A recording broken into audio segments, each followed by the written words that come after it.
आज इतिहास के पन्नों को खोलकर आपको वो कहानी सुनाएंगे जिसे सुनकर हर भारतीय का सिर गर्व से ऊंचा हो जाता है। ये बात है आज से 22 साल पहले की, जब राजस्थान के पोखरान में परमाणु परीक्षण सफल हुआ था।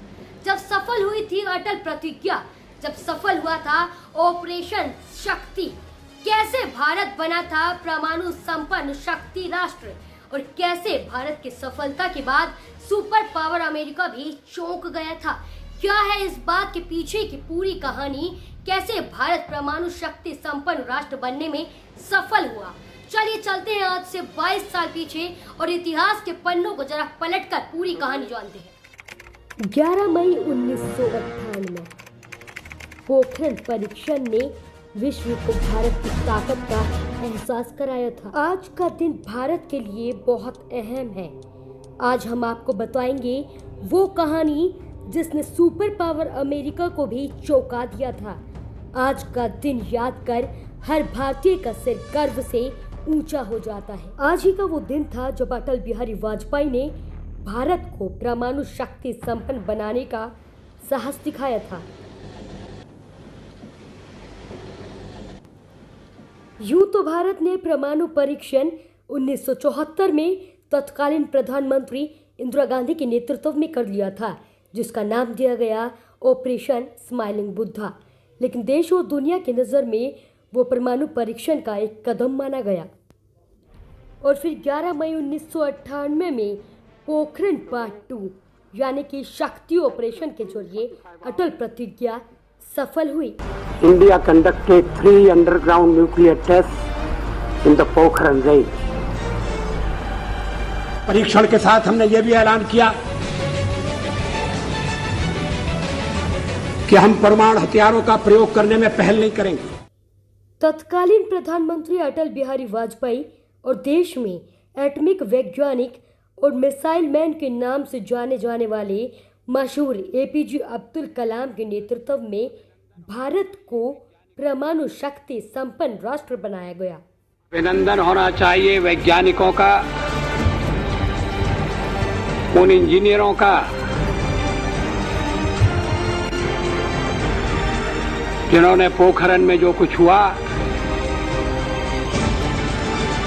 उसे सफलतापूर्वक करके दिखाया है। DRDO and DAE have effectively and efficiently coordinated and integrated their respective technological strength in the national mission to conquer the country with the capability to vacate the nuclear। ये उस समय की बात है जब 1962 में भारत और चीन का युद्ध हुआ था और भारत जंग हार गया था और सभी दलों ने उस वक्त मांग की कि भारत को एटम बम बनाना चाहिए। उन्हीं में से थे अटल बिहारी वाजपेयी की पार्टी, जिसे पहले जनसंघ के नाम से जाना जाता था, जो बाद में चलकर बीजेपी बनी। उसके बाद कई सरकारें आई, लेकिन एटम बम का सफल परीक्षण नहीं हो सका। और फिर 1996 में अटल बिहारी वाजपेयी की 13 दिनों की सरकार आई। वाजपेयी ने न्यूक्लियर टेस्ट के बारे में सोच तो लिया था, लेकिन काम नहीं हो सका। और फिर 2 साल बाद 18 मार्च 1998 को वाजपेयी दोबारा प्रधानमंत्री बने और प्रधानमंत्री की शपथ के 2 दिन बाद ही उन्होंने बैठक में एटॉमिक टेस्ट की तैयारी करने को कहा और उस बैठक में थे एपीजे अब्दुल कलाम और एटॉमिक एनर्जी कमीशन के चेयरमैन आर चिदम्बरम। वाजपेयी की इजाज़त मिलने के बाद पोखरण में काम करना शुरू किया गया और उसका नाम रखा गया ऑपरेशन शक्ति। और एक चुनौती भी थी, अमेरिकी सैटेलाइट को धोखा देना, क्योंकि अमेरिकी सैटेलाइट की वजह से ही भारत को एक बार ये टेस्ट टालना पड़ा था। फिर क्या था, अमेरिकी सैटेलाइट को धोखा देने के लिए भारतीय सेना के जवान उसी साइट पर फुटबॉल खेलने लगे। वहाँ काम कर रहे वैज्ञानिक सीधे पोखरान नहीं जाया करते थे, वे कभी प्याज के ट्रक में छुपाकर बमों को पोखरान लाया करते थे। तो खुफिया तरीके से काम करने के लिए वैज्ञानिकों ने सेना की वर्दी पहनना शुरू कर दिया। तो वहीं उन्हें सेना की वर्दी पहने एक वैज्ञानिक एपीजे अब्दुल कलाम भी दिखाई दे रहे हैं, ताकि किसी को शक ना हो। और फिर 40 दिन के भीतर परमाणु परीक्षण की सारी तैयारी पूरी कर दी गई और 10 मई को सारी तैयारी पूरी हुई और 11 मई के दोपहर को सफलतापूर्वक राजस्थान के पोखरान में परमाणु परीक्षण कर दिया गया।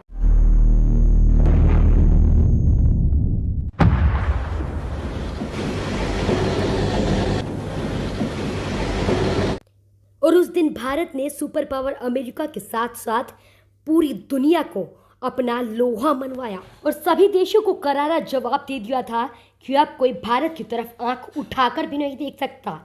लेकिन जब वाजपेयी पर सवाल उठे तो उन्होंने संसद में ऐसा भाषण दिया कि सभी चौंक गए। ये आश्चर्य है कि परमाणु परीक्षण की भी आलोचना की गई। पूछा गया देश के सामने कौन सा खतरा था। मैं 1974 में सदन में था जब श्रीमती इंदिरा गांधी के नेतृत्व में परमाणु परीक्षण किया गया था।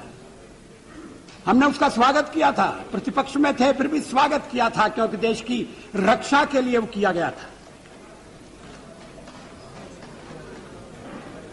उस समय कौन सा खतरा था? क्या आत्मरक्षा की तैयारी तभी होगी जब खतरा होगा? अगर तैयारी पहले से हो तो जो खतरा अगर आने वाला है तो खतरा भी दूर हो जाएगा। खतरा अमल में नहीं आएगा।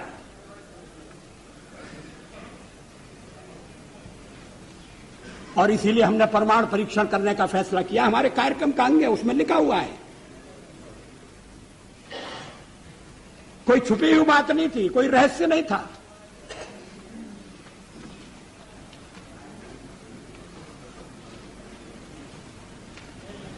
अध्यक्ष महोदय, परमाणु परीक्षण के बारे में श्री चंद्रशेखर जी ने कुछ विचार व्यक्त किए।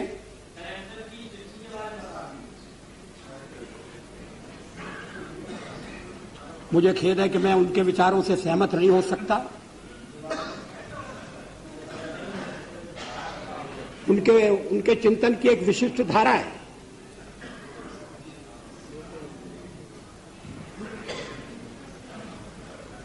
लेकिन 50 साल का हमारा अनुभव क्या बताता है?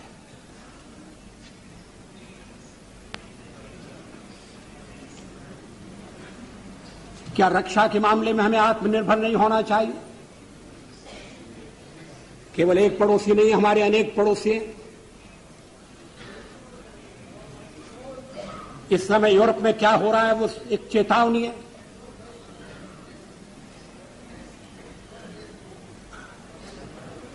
पोखरण 2 कोई आत्मश्लाघा के लिए नहीं था, कोई पुरुषार्थ के प्रकटीकरण के लिए नहीं था,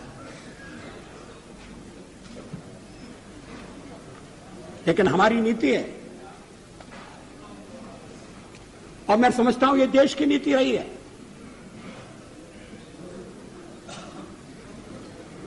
कि मिनिमम डिटरेंट होना चाहिए।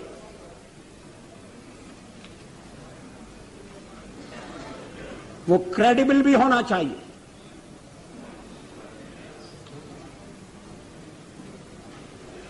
इसलिए परीक्षण का फैसला किया गया। उसके कारण कुछ कठिनाइयां आएंगी, हमें मालूम था, लेकिन देश उन कठिनाइयों का सफलतापूर्वक सामना करेगा, यह भी हमको विश्वास था और ऐसा ही हुआ। आर्थिक प्रतिबंध हमें आगे बढ़ने से नहीं रोक सके। रक्षा संबंधी फैसले करने से हमें विरत नहीं कर सके।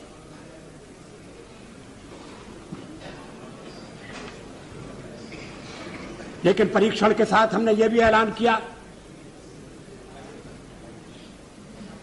कि हम परमाणु हथियारों का प्रयोग करने में पहल नहीं करेंगे। No first use. हमने यह भी कहा कि जिनके पास परमाणु शस्त्र नहीं है, हम उनके विरुद्ध उनका उपयोग नहीं करेंगे।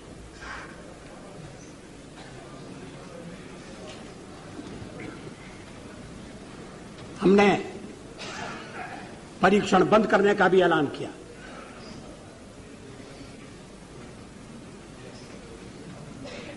सचमुच में पोखरण में हम एक और परीक्षण कर सकते थे,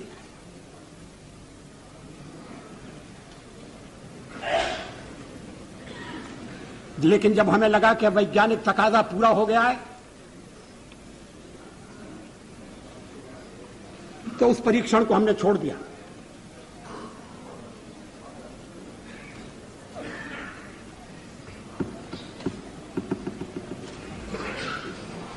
एटमी हथियार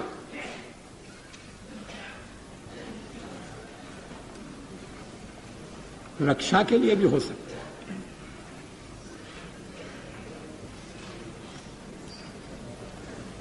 युद्ध टालने के लिए उनका प्रयोग हुआ है।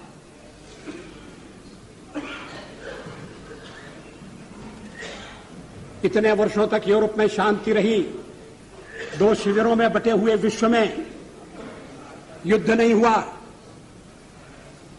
इसके मूल में कहीं न कहीं ये बात थी कि शक्ति संतुलन है और इसलिए एक दूसरे को छेड़ने से बाज आना चाहिए। डिटरेंट के पीछे यही परिकल्पना है। इस पर सारा सदन विचार करे, इस बात की आवश्यकता है।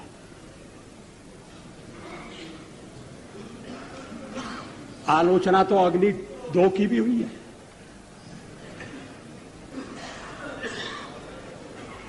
और उस दिन बड़ा विचित्र दृश्य उपस्थित हुआ जब सवेरे हमने अखबारों में पढ़ा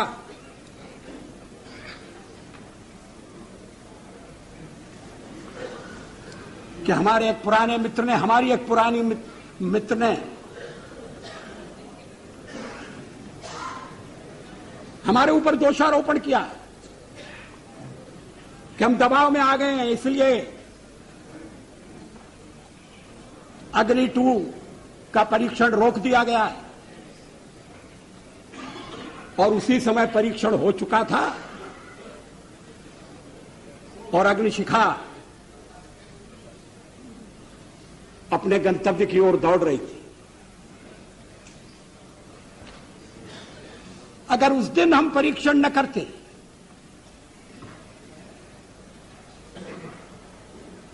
तो वो उनका वक्तव्य भ्रम पैदा कर सकता था।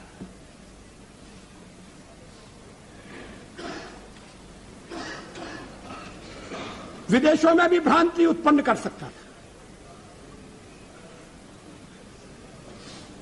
अध्यक्ष महोदय, 13 महीने के अपने कार्यकाल में कभी हमने अंतर्राष्ट्रीय दबाव में आकर कोई फैसला नहीं किया, न हम आगे करेंगे।